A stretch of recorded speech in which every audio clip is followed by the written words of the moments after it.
ये नाज़रीन चौधरी मोहम्मद आशिक हुसैन चौधरी आशिक हुसैन यहाँ शाही निहाला लमिया पट्टी के मुकाम पर रिहाइश रखते रहे, लेकिन इनका आबाई ताल्लुक नौशहरा के गांव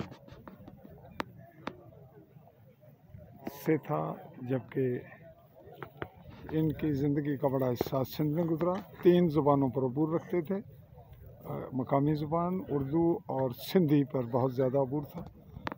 सेक्रेटरी लेवल पे पाकिस्तान की कौमी असम्बली में एडमिन सीट पे रहे और रिटायरमेंट की लाइफ ली। एक टांग से माजूरी के बावजूद कभी माजूरी का एहसास न होने दिया। आशिक हुसैन का आखिरी सफ़र, जनाजे की तैयारियां।